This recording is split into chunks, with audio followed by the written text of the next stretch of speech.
Right. So after this horrible place of the Singapore airport, I landed I think I landed in France first, and I learned that my old friends, I'm going to be the godfather. No, I see my goddaughter there then. But then I have to go to Norwich. So I arrive in Norwich in October, November. And the rule is I need to write my thesis and submit my thesis by the following September. So that's 11 months. So theses in England are not theses in France, right? They are not like, 500 pages plus 500 pages of appendices.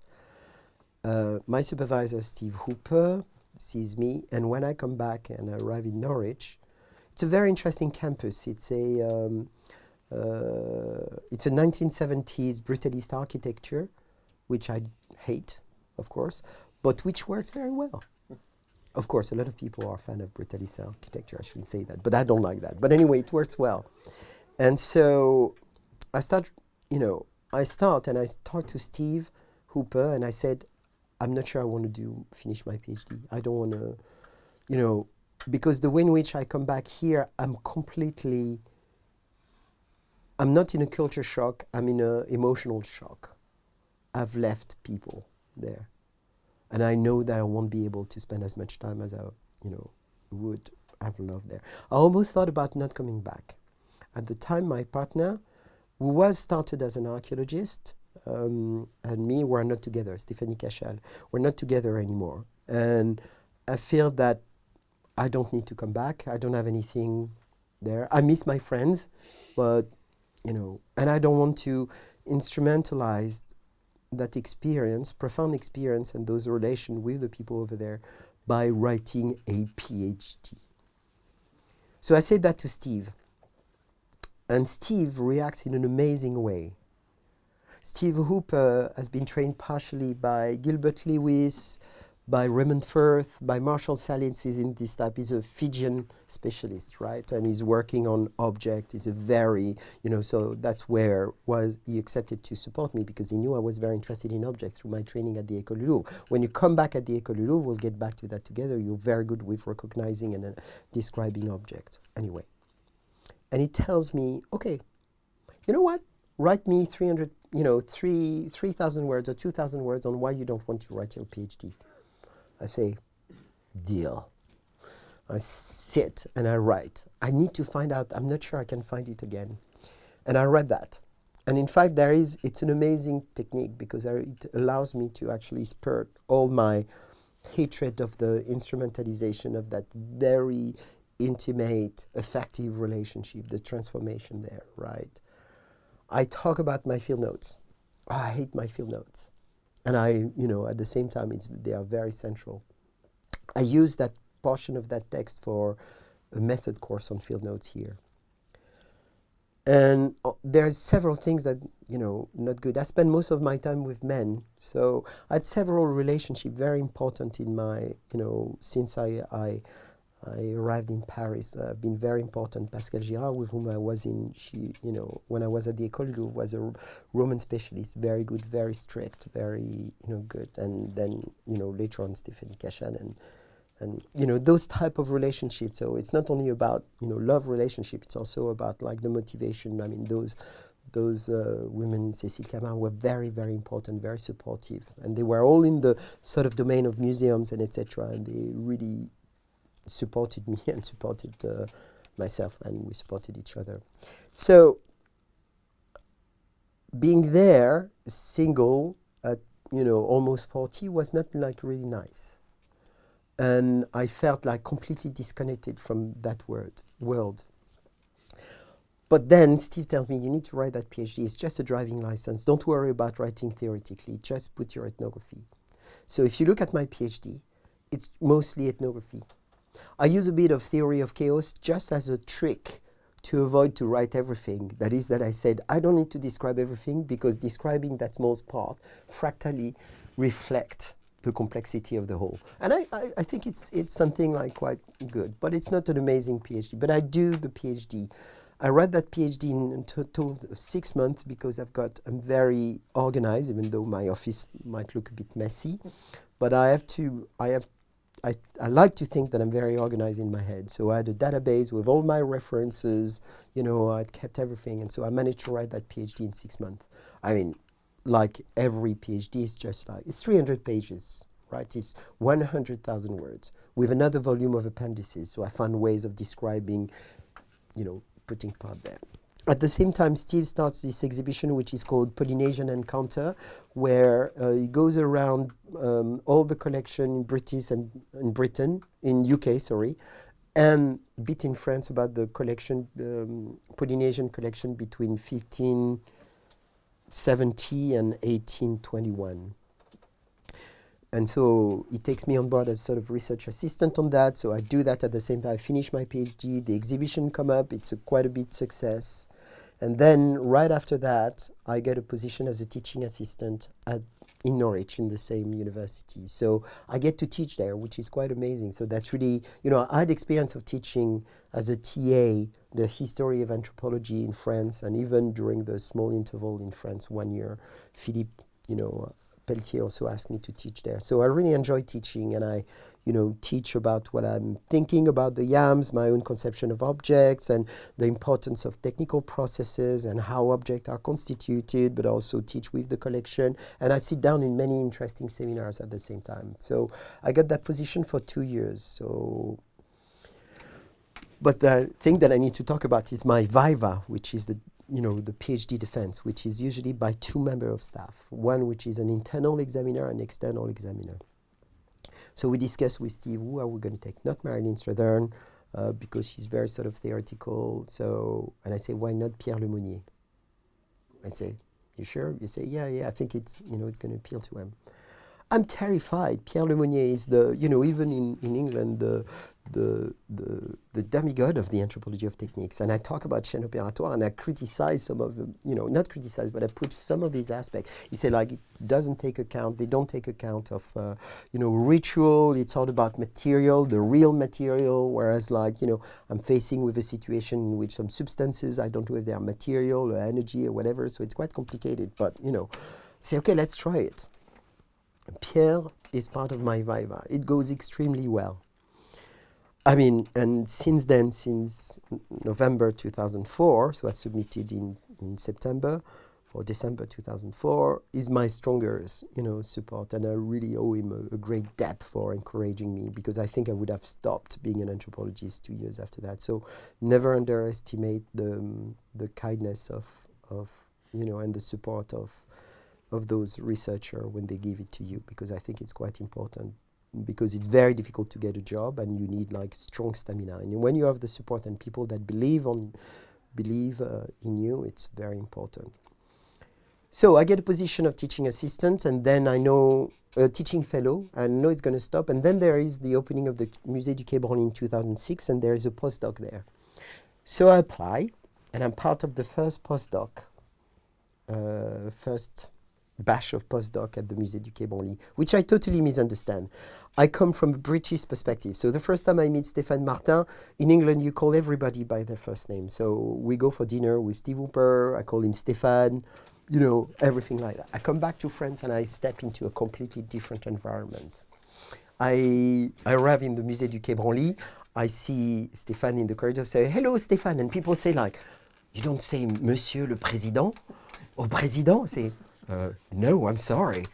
I'm completely misunderstood the culture there. I'm behaving like I've learned in Britain. I had dinner with Marshall Salins. We joked together. I had dinner with Maurice Godelier. I mean, with all of that. And it's not that I consider myself their equal, but the relations are completely different. It's not at all hierarchical. You just like sit down. Of course, you're in awe in front of that, right?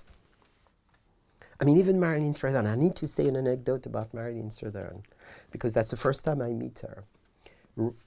I come back, as I said, in November 2003, so I'm going back in time. And there's the annual William Fagg lecture at the British Museum. William Fagg was the first curator who created the Museum of Mankind, where all the ethnographic collection in Britain were there, and then it's transferred to the British Museum. So there is an annual lecture on the anthropology of art. 2 weeks after, or 3 weeks after I come back, there is the annual lecture. And Steve tells me, we're all going to go. So I go there. I'm thin like that. I've got still short hair, black moustache, still stained by betel nut. We go to the British Museum, that William Fagg lecture. I can't remember who spoke there. It's usually, quite famous people. And after there is a reception, and the only non-white person which is there, I mean, I had met Andrew Moe too, but he wasn't there at that time, are the people holding trays and with glasses on top. So I don't feel really, it's not that the other are oblivious to that, it's just how I feel. I'm completely sort of like, And so I stay a bit on the side. And there's this lady that comes, which I don't know, who asked me where I am. So I'm saying, yeah, well, I just come back from the field. I'm not really, here. And that lady started to tell me about what she, how she felt the first time she came by the field. And she gave me that image. So maybe it's totally reconstructed, right? But I have the feeling that she tells me coming by boat and arriving on the port of Bristol, coming back from New Guinea. That lady was Marilyn Strathern. And that kindness and that attention to my state really stayed with me, beyond the theoretical, yeah? So I've got a different sort of vibe and interaction with, even much senior sort of anthropologists, right? It's not that it's not because you call them by their first name that you're going to slap them on the back and crack a joke, but it's, friends, completely different, as you know. So I arrive at the postdoc du Musée du Quai Branly, still supported by Pierre Lemonnier, and I meet this extraordinary lady who was very important also to me, sort of like very impressive and very strong scholar that I discovered, was Anne-Christine Taylor, who was the head of the research department. Really, really great, right? But I completely misunderstand. I understand that they help me publish my book and etc. completely. But that was the first postdoc. So the first postdoc was a bit disorganized, to be honest. And were a couple of them. There was Raphaël Rousselot, who is now in Switzerland, I believe. There were, Julie Beaujard, I think, who was in Peru. I mean, we're a good group there. So trying to write the first of my book. At the same time, try to start to think about where should I apply, going to the Credo quite often. That's 2006, so Descola has published Part de la nature et culture in French. Read that, fascinated, very interesting. At the same time, he prepares the exhibition La Fabrique des Images, which is exactly on what I'm starting to think about. And I start to apply to the CNRS. So first, and I go there, and the way in which it goes, and I've been, interviewed in England, in Manchester, in, several universities, and the type of vibe of interviews is completely different, right? It's completely different, right?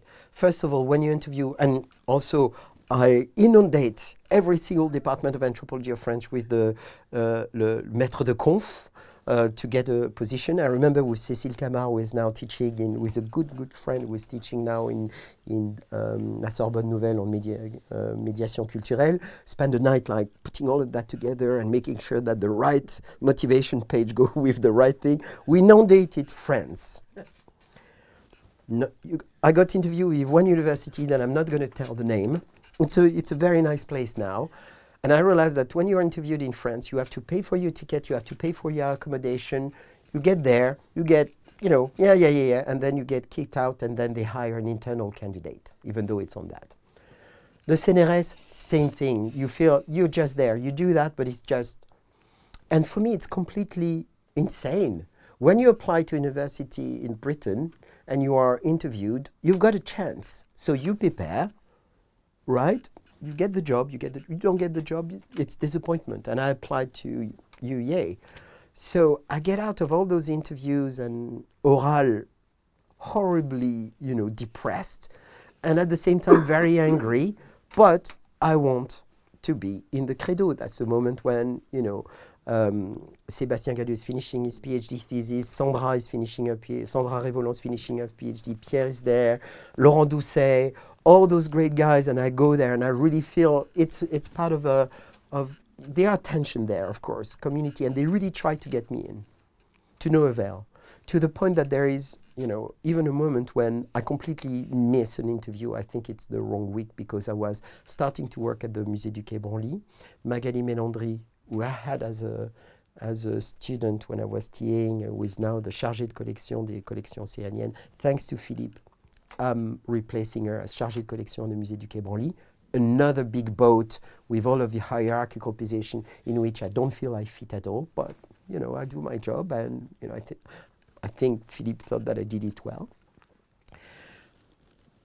I completely sort of doesn't work, and I'm very sad because I really want to go to Marseille, and Marseille really wants me, but I'm getting at a stage where I work at the Musée du Quai Branly with the collection, with all of that. We do some interesting work, document friezes, an Abelam friezes, which is going to be quite important later on for my thinking about object. Philippe Descola is making his exhibition on La Fabrique des Images. I interview him, I get acquainted, and at the same time I try to get a job, right? But, no chance. The CNRS, you need to be classé, and if you're not classé, even if you are classé. And I'm getting at an age where I'm starting to get a bit old, right? And there is a moment when that's over, and come the end of 2009, I think, I'm unemployed. So I'm living on benefit. So I try to write my book. I'm in a relationship also at the time, which is not really great, with a writer. But which motivates me also to write, which is quite important as well. And I end up writing my book, the first draft of my book, thanks to Philippe Pelletier, who is pushing me every night. Philippe Pelletier also at that time tells me, look, I'm tired of teaching the anthropology of Oceania. So since I come back in 2006, he said, now you're the teacher. So I'm becoming the teacher of the class that got me there. So from 2006 till 2020, I became the professeur d'histoire des arts d'Océanie, which I transformed into histoire et anthropologie des arts d'Océanie. So it's 2 hours a week, and it's based on a seminar. So I do that. But there is a moment when I'm unemployed. I live on benefit. I need to do something. So I start to apply Manchester, Leeds, I think, a couple of other places in Britain because I've got, both, and in France. And there is a position. I'm invited here in 2008 by Myriam Nagy, who is French but trained here at UCL, and Laurence Douny, who is from Luxembourg, and teaching here, where they are sort of francophone and they merge French anthropology of techniques, Jean-Pierre Varnier, praxeology, and also a bit of chaîne opératoire. So they invited me here for a seminar on techniques, and they published a special issue in 2009 on making and doing. I'm invited by Bill Szilard here next door, who is an archaeologist, because I invited him also. So you see, it's sort of like reciprocal. So I come here to UCL a couple of times. I realize here that I'm not really in my environment. UCL Material Culture is the center for the anthropology of consumption back there, not technology, right? And, there is the anthropology of art with Suzanne. So, but I apply, nevertheless. You apply, right? Okay. So 2009, beginning January, la fin des droits. So after that, I don't have any job. Thanks to Cécile Camard, I teach at Sorbonne Nouvelle Histoire du patrimoine et de la médiation, mediation and heritage. So I do, And thanks to Moira Filiol, who is at the Louvre, I got a job at the Louvre au département de médiation culturelle. Amazing. I realized that all those people were underpaid, overworked, mistreated by a huge, administrative machine, which is the Louvre, which is really a machine of crushing egos. The people who were working in the médiation culturelle, temporarily, and those little people that the conservateurs are looking down on, are actually doing things that we are talking in terms of material culture concretely with no theoretical background. I got huge respect for those people, and I think we need, and I want to acknowledge that. I get that job from January, and then I go to see Sandra Révolon, and unfortunately, we spend time with the Credo. Then we go for a drink before I take my train back, and our flat gets robbed. We come back to our flat, the door is next to and she lost a lot of stuff there. So it was a trauma for her. I lose everything, my laptop, my hard drive, I'm naked. And I receive at the same time a message from UCL saying that I'm gonna have an interview. So I write to Susan Kuchler, who is the head of the department, saying like, look, I'm gonna come, but just want to let you know that. Pour Sandra. Anyway, so got the interview here. At the same time, I was working in médiation culturelle. I don't think I'm going to get the job. I come here just like, So I got a couple of questions here, which are quite interesting. Chris Pini was the chair, great anthropologist of photography. And I remember two questions that were asked. One question was Chris Tilly, great archaeologist like phenomenology on landscape. He asked me, what is the last anthropology book you read? And I said, Chris, I'm sorry, I'm going to be totally honest. I'm not in anthropology. I'm preparing the mediation for an exhibition on neoclassicism. So at the moment I was reading that book about neoclassicism, the dialectic of neoclassicism. So I say that. And then Chris Pini says, okay, you propose a course on technology, anthropology of technology. What can you tell us that's going to convince us that you're not going to transform our students into deterministic? He didn't say idiots, right? And I'm so convinced that I'm going to get the job that I say, I don't know what to tell you. Read my book and come to my lecture. Nowadays, interviews at UCL are very stereotyped. Same question to everybody. At the time, I was more, you see what I mean? So I leave, and I'm convinced I'm not going to get the job. Well, that was fun, right? I went to see my friend in London, Rebecca Morel, who was working at the time in the Whitechapel. And I'm waiting for my Eurostar, and I get a phone call, say, you got the job. I couldn't believe it. I remember Pierre was a bit disappointed because he said, like, what did you, I said, but Pierre, I need to get a job now, right? So then I finished my contract at the Louvre, and then I arrived here.